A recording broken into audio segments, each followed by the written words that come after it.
Alright, so you want to make the viral car bubbly effect that's on TikTok and Instagram. Well, you're in the right place. So what you're going to do first is open up Premiere and After Effects. Now, this tutorial is all in After Effects, but I'm also going to show you how to link your After Effects composition straight into your Premiere project. Drag in your footage and pop it onto the timeline. Alt-click to get rid of the audio. Here's the clip I have. Generally for this effect, you're going to want a wide shot. It just makes the effect look more full and you can see all around it. What I'm going to do is trim down my clip to exactly where I want it to start and where I want it to end.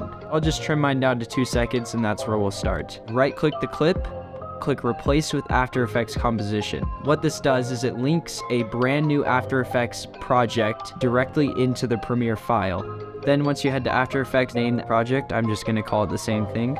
And click Save. And as you can see, After Effects loaded in the exact same clip. Let's jump into the actual effect now. There's a couple of ways that you can go about doing this. Number one is through just basic masking, and you can just create a mask going all around the edge of the car. For this shot, however, since it's just a plain white background, I'm going to be using the roto brush. To do that, just double click your clip and it'll bring up just the layer composition. Draw a line about where your car is. Doesn't do a perfect job, so we're going to go in here and clean it up.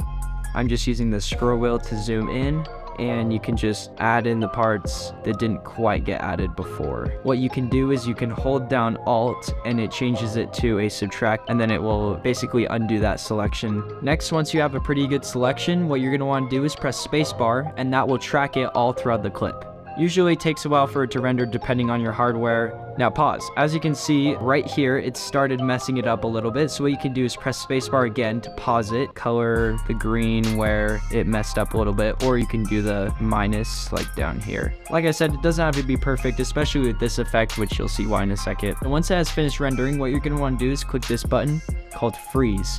What this does is it freezes the selection so that you can't make any changes, and it basically locks it in place. So once it is finished rendering, as you can see, we have a nicely tracked mask that goes all the way around the car.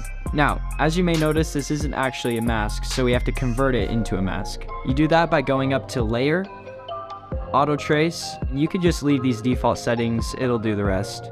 Then you're good to click OK. So now once that is finished, we are good to exit this layer composition. Open this little drop down menu and go into masks. Now, mine created 2 extra masks that we do not need. There are these 2 bits right here.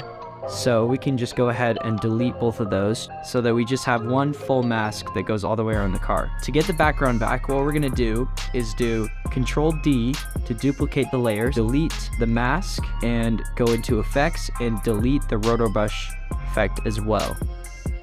And now that basically brings back the original clip. And before we move on, just drag that original one right below it. And while we're here, we're actually going to rename our layers just so we can keep everything organized. I'm going to name the bottom one just the base layer, and the mask one just mask. Duplicate your mask layer, and let's call this one the effect. Head over to Effects and Presets. Search for Turbulent Displace. As you can see, it's right here.